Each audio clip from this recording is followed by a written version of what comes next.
Hello friends, అందరికీ నమస్తే అండి. Welcome to our channel. So Andhra Pradesh రాష్ట్ర వ్యాప్తంగా కొత్త పెన్షన్ల కోసం ఎదురు చూస్తున్నటువంటి అభ్యర్థులకు ఒక ముఖ్యమైన సమాచారము. ఆగస్టు 15వ తేదీన స్వాతంత్ర దినోత్సవం పురస్కరించుకొని సీఎం చంద్రబాబు నాయుడు గారు కొత్త పెన్షన్ల మీద అప్డేట్ అయితే ఇవ్వబోతున్నారని చెప్పి సమాచారం అయితే రావడం జరిగింది. అయితే ఏ పెన్షన్లకు సంబంధించి అప్డేట్ అనేది రావచ్చు అనేది ఈ వీడియోలో చెప్తాను. అలానే ఏ డాక్యుమెంట్స్ అనేటివి రెడీ చేసి పెట్టుకోవాలి, ఎప్పుడు అప్లికేషన్ సబ్మిట్ చేయాలి, ఈ వివరాలన్నింటినీ కూడా మీకు వివరంగా ఈ వీడియోలో తెలియచేయడం జరుగుతుంది. సో రాష్ట్ర వ్యాప్తంగా ఎవరైతే పెన్షన్ల కోసం ఎదురు చూస్తున్నారో వారు ఇప్పుడే వీడియోని లైక్ చేసి సబ్స్క్రైబ్ చేసుకొని బెల్ సింబల్ని ఆల్ నోటిఫికేషన్తో ఆన్లో పెట్టుకోండి. సో ఇక లేట్ చేయకుండా డైరెక్ట్గా టాపిక్లోకి అయితే వెళ్ళిపోదాం. ఫ్రెండ్స్, ఆంధ్రప్రదేశ్ రాష్ట్ర ప్రభుత్వము ఆగస్టు 15వ తేదీన స్వాతంత్ర దినోత్సవ కార్యక్రమాలు పురస్కరించుకొని సో ముఖ్యంగా సీఎం చంద్రబాబు నాయుడు గారు అయితే ఈ యొక్క పెన్షన్ల మీద అప్డేట్ అయితే ఇవ్వబోతున్నారు. సో రాష్ట్రంలో ఎంతోమంది పెన్షన్ల కోసం అయితే ఎదురు చూస్తున్నారు. కూటమి ప్రభుత్వం అధికారంలోకి వచ్చిన తర్వాత కేవలము పెన్షన్లను మాత్రమే పెంచింది కానివ్వండి, కొత్త పెన్షన్లకు ఎక్కడా కూడా అవకాశం అయితే ఇవ్వలేదు. అలానే ఒక స్పోర్ట్స్ కేటగిరీకి సంబంధించి మాత్రము ప్రతి నెల కూడా దరఖాస్తులు తీసుకునే విధంగా సో అవకాశం మాత్రం కల్పించింది. అది కూడా కూటమి ప్రభుత్వం అధికారంలోకి వచ్చిన సంవత్సరం రోజుల తర్వాతనే ఈ యొక్క ఇన్ఫర్మేషన్ అనేది ఇచ్చి ఈ యొక్క స్పోర్ట్స్ కేటగిరీకి సంబంధించిన కొత్త కేటగిరీకి సంబంధించినటువంటి పెన్షన్లను తీసుకొచ్చింది. అంతే తప్ప అప్లికేషన్స్ ఏవి కూడా కొత్త పెన్షన్లకు సంబంధించి అయితే తీసుకోలేదండి. అయితే ఇక్కడ కొత్త పెన్షన్లకు సంబంధించి ప్రస్తుతానికి ఉన్నటువంటి సమాచారం ఏ విధంగా ఉందంటే, వైఎస్ఆర్సీపీ గవర్నమెంట్లో ఎవరైతే లాస్ట్ మూమెంట్లో అప్లికేషన్స్ అనేటివి వేసుకొని ఉన్నారో వారి యొక్క డేటా ఆల్రెడీ ప్రభుత్వం దగ్గర ఉందని చాలాసార్లు కూడా ప్రభుత్వమే మీడియాకి అయితే చెప్పింది. సో ఇలా పాత లబ్ధిదారుల యొక్క వివరాలు మా దగ్గర ఉన్నాయి, అలానే ఇప్పుడు కొత్తగా ఎలిజిబుల్ అయ్యేటువంటి వాళ్ళ దగ్గర మా యొక్క వివరాలు అనేటివి సేకరిస్తాము అని చెప్పి చెప్తున్నారు. అంటే ఇక్కడ పాత లబ్ధిదారులకు సంబంధించి అవకాశం ఇస్తున్నారు, అలానే కొత్తగా ఎవరైతే ఎలిజిబుల్ అవుతారో సో వారికి సంబంధించి కూడా అవకాశం అనేది ఇస్తామని చెప్పి అయితే ప్రభుత్వం అయితే చెప్తుందండి. ఓకేనా. అయితే ఇక్కడ మన యొక్క రాష్ట్ర ప్రభుత్వము ఎందుకు ఈ కొత్త పెన్షన్లకు సంబంధించి ఆలస్యం చేస్తుంది అంటే, ఆల్రెడీ ఉన్నటువంటి పెన్షన్ల మీద వెరిఫికేషన్లు అనేవి చేసి ఎవరైతే మోసపూరితంగా పెన్షన్స్ అనేవి పొందుతున్నారో వారికైతే నోటీసులు అందించి వారి యొక్క పెన్షన్లను తొలగించాలని చెప్పి నిర్ణయం తీసుకుంది. సో దానికి అనుగుణంగా ఎవరైతే దివ్యాంగులు, వికలాంగుల కేటగిరీలో ఉన్నారో, మెడికల్ పెన్షన్ల యొక్క విభాగంలో ఉన్నారో సో వాళ్ళకి సంబంధించి ఏం చేసిందంటే నోటీసులు అందించింది. నోటీసులు అందించి ఆ దివ్యాంగుల, వికలాంగుల పెన్షన్లలో క్లియర్గా ఎవరైతే ఎలిజిబుల్ అవుతారో వాళ్ళకే పెన్షన్లను నిలబెట్టింది. అలానే తప్పుగా ఈ యొక్క సదరం పర్సంటేజ్ పెంచుకొని ఎవరైతే పెన్షన్ అనేది ఎక్కువగా తీసుకుంటున్నారో వారి యొక్క పెన్షన్ కూడా చేంజ్ చేసింది. సో రీవెరిఫికేషన్ చేసి, ఓకేనా. సో ఈ విధంగా అన్నీ కూడా క్లియర్ చేసుకుంటూ ఉంది. ప్రతి కేటగిరీ నుంచి అయితే పెన్షన్ల యొక్క వెరిఫికేషన్ అనేది కంప్లీట్ చేస్తుంది. మొత్తానికి ఈ 2026 నాటికైతే అన్ని పెన్షన్లలో బోగస్ పెన్షన్లన్నింటినీ కూడా తొలగించేసింది, నోటీసులు కూడా పంపించడం జరిగింది, అడ్జస్ట్మెంట్స్ కూడా చేసేసింది. అయితే ఇప్పుడు కొత్త పెన్షన్లకు సంబంధించి దరఖాస్తుల ప్రక్రియ ప్రారంభించాలి. అయితే ఇక్కడ ప్రభుత్వం ఏం చెప్తుందంటే, కేటగిరీల వారీగా, అంటే ఇప్పుడు వృద్ధుల పెన్షన్లకు సంబంధించి ఒక కేటగిరీ తీసుకోండి, అలానే ఈ యొక్క వితంతువులకు సంబంధించి ఒక కేటగిరీ, దివ్యాంగులు, వికలాంగులకు సంబంధించి ఒక కేటగిరీ, మెడికల్ పెన్షన్లకు సంబంధించి ఒక కేటగిరీ, ఇలా కేటగిరీల వారీగా ఉన్నాయి కదా. దాదాపు 22 రకాల పెన్షన్స్ అనేవి ఉన్నాయన్నమాట మన యొక్క ఏపీలో ఇస్తున్నటువంటి పెన్షన్లలో. సో వీటిల్లో కేటగిరీల వారీగా అప్లికేషన్స్ అనేవి ప్రారంభిస్తామని చెప్పి మీడియాకి అయితే చెప్పి ఉంది ప్రభుత్వం. సో అయితే ఇక్కడ ముందుగా ఏ కేటగిరీకి సంబంధించి అప్లికేషన్ స్టార్ట్ అవ్వచ్చు అంటే వితంతువుల కేటగిరీకి సంబంధించి.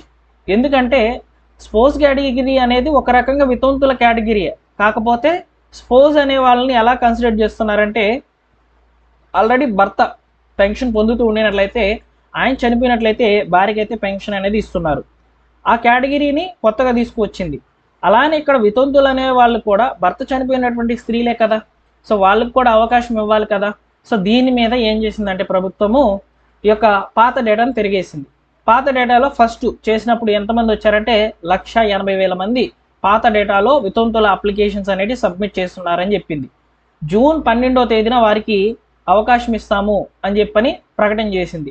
అప్పుడు కూడా ఏం జరిగిందంటే, కొత్త పెన్షన్లకు సంబంధించి దరఖాస్తులు చేసుకోవాలని చెప్పి సో అవకాశం అనేది ఇస్తున్నామని చెప్పి చాలామంది కూడా యూట్యూబ్లో ఇన్ఫర్మేషన్ అనేది అందించారు జూన్ 12వ తేదీన వితంతువులకు సంబంధించి.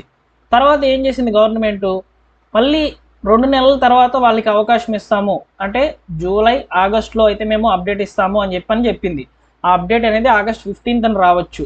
వితంతువులకు సంబంధించి 2,20,000 అప్లికేషన్స్ అనేటివి తీసుకునేదానికి ప్రభుత్వం రెడీగా ఉందని చెప్పి సమాచారం. ఇప్పుడు వితంతుల కేటగిరీకి సంబంధించి అప్లికేషన్స్ కనుక జరిగినట్లయితే సో దానికి సంబంధించి మీ దగ్గర ఉండాల్సినటువంటి డాక్యుమెంట్స్ గురించి చెప్తాను, నోట్ చేసుకోండి. సో వితంతులకు సంబంధించి వితంతు ఎవరైతే ఉంటారో వారి యొక్క Aadhaar card, ration card, caste certificate, income certificate, భర్త మరణించినటువంటి డెత్ సర్టిఫికేటు, సో అదేవిధంగా భర్త యొక్క ఆధార్ కార్డు కూడా అవసరం అవుతుంది కొన్ని సందర్భాల్లో. ఓకేనా?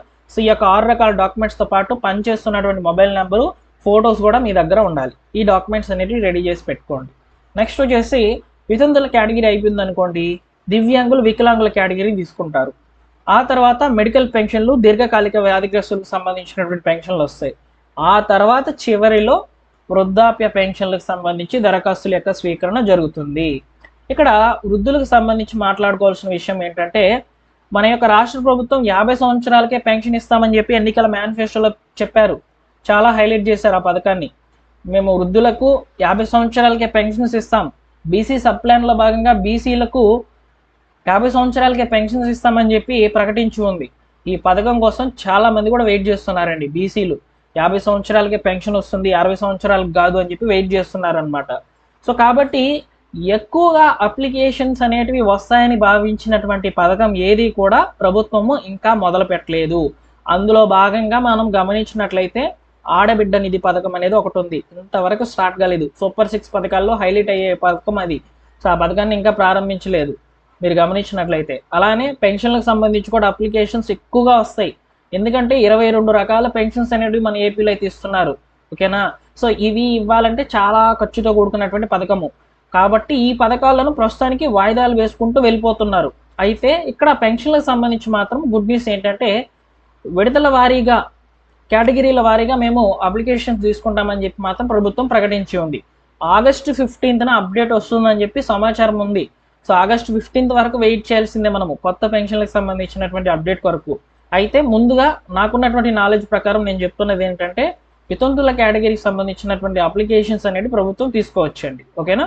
సో అప్డేటెడ్ ఇన్ఫర్మేషన్తో మీ ముందుకైతే వస్తాను. డైలీ కూడా న్యూస్ పేపర్ చదువుతున్నాను. ప్రభుత్వ పథకాల మీద అప్డేట్స్ ఉంటే మా టెలిగ్రామ్ ఛానల్లో పోస్ట్ చేస్తున్నాను. అలానే ఆ ఇన్ఫర్మేషన్ మీకు ఉపయోగపడుతుంది అనుకుంటే ఇలా వీడియో చేసి మీ ముందుకైతే వస్తున్నానండి. రెగ్యులర్గా మన ఛానల్లో వీడియోస్ ఉంటాయి, మీరు ఫాలో అవ్వండి మన ఛానల్ని. అలానే సబ్స్క్రైబ్ చేసుకొని బెల్ సింబల్ని ఆల్ నోటిఫికేషన్తో ఆన్లో పెట్టుకోండి. ఓకేనా? ఇది కొత్త పెన్షన్లకు సంబంధించి ప్రస్తుతానికి గతంలో జరిగినటువంటి పూర్తి సమాచారం. ఇన్ఫర్మేషన్ వర్తీగా ఉందా? సబ్స్క్రైబ్ చేసుకోండి, బెల్ సింబల్ని ఆల్ నోటిఫికేషన్తో ఆన్లో పెట్టుకోండి. అలానే డిస్క్రిప్షన్లో టెలిగ్రామ్ ఛానల్ యొక్క లింక్ అనేది అందుబాటులో ఉంచాను. టెలిగ్రామ్ ఛానల్లో కూడా జాయిన్ అవ్వండి. ఓకేనా? Thank you for watching. Once again మరొక ఇంపార్టెంట్ వీడియోతో మీ ముందుకైతే వస్తాను.